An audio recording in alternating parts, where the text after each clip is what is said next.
Hello friends, welcome to popcorn Pandit. और मैं हूं आपका दोस्त सिद्धार्थ। और आज हम बात करने वाले हैं कि क्या 2024 में विपक्ष के सारे पार्टीज मिलकर इलेक्शन जीत पाएंगे लोकसभा का, या फिर वापस बीजेपी की गवर्नमेंट आने वाली है। तो मेरे ख्याल से 2024 में वापस बीजेपी की गवर्नमेंट आने वाली है। उसके लिए चार मेन रीजन मैं आपको बताता हूँ। पहला रीजन तो यह है कि विपक्ष के पास कोई भी पीएम फेस नहीं है। अगर आप देखेंगे तो राहुल गांधी एक तरफ से चुनाव लड़ रहे हैं, वो कांग्रेस के पीएम फेस बन जाते हैं। दूसरी तरफ से नीतीश कुमार जी, जो सारी पार्टियों को इकट्ठा करने के ऊपर लगे हुए हैं, वो भी पीएम फेस बन जा रहे हैं। कुछ दिन पहले जब हम लोग न्यूज सुनते थे तो उसमें ममता दीदी को भी पीएम फेस की तरह प्रोजेक्ट किया जाता था। और साथ में केजरीवाल जी को तो आप जानते ही हैं, वो कोई मौका नहीं चूकते। तो अगर ये सारी पार्टियां इकट्ठी हो रही हैं तो जीतने के बाद भी इनके बीच में पीएम फेस कौन बनेगा उसके ऊपर लड़ाई होनी ही है। और जनता ये बात जानती है, इसलिए मुझे नहीं लगता कि जनता इनको वोट देने वाली है। दूसरा जो पॉइंट है वो है सीटों के बंटवारे को लेकर।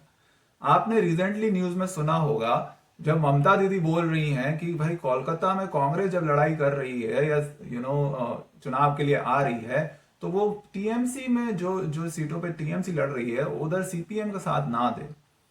ममता दीदी हमेशा बोलती हैं कि बंगाल में कांग्रेस, बीजेपी और सीपीएम सारी इकट्ठी होकर चुनाव लड़ती हैं। ममता दीदी चाहती हैं कि बंगाल से सब लोग बाहर हो जाएं, जो कि कांग्रेस को पसंद नहीं।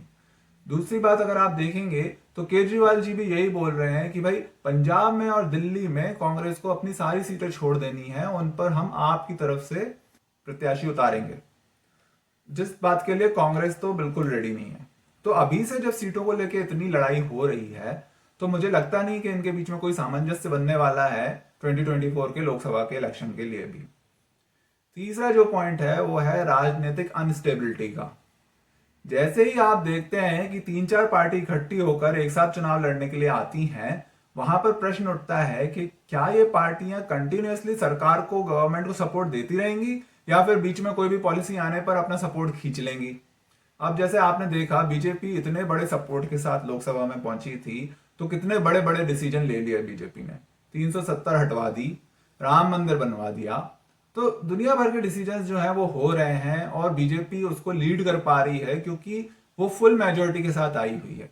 जब आप कोलिशन गवर्नमेंट पहले से ही बना रहे हैं, मतलब आप पहले से ही सारी पार्टियों को इकट्ठा होकर चुनाव लड़वाना चाहते हैं, आगे जाकर अगर आप लोग किसी एक पॉलिसी पे आप लोगों का मन नहीं बनता है सारे नेताओं का इकट्ठा, तो आप लोग तो यही करने वाले हैं कि मैं अपना सपोर्ट खींच लूंगा, देश की राजनीति में अस्थिरता आ जाएगी। और उसके बाद फिर लोगों को ये सब चीजें पहले से ही पता है, वो देख चुके हैं। तो एक बीजेपी का गवर्नेंस मॉडल देखने के बाद मुझे लगता नहीं है कि लोग वापस उस मॉडल में जाना चाहेंगे जहां पर कि एक स्टेबल गवर्नमेंट ना रहे। और जो चौथा पॉइंट है वो है लोगों की खुद की मानसिकता का, खुद की पर्सनल प्रेफरेंस का। अब जैसे आप यूपी में देखेंगे तो कुछ लोग हैं जो समाजवादी पार्टी को और उसकी नीतियों को पसंद करते हैं, कुछ लोग हैं जो कांग्रेस और उसकी नीतियों को पसंद करते हैं।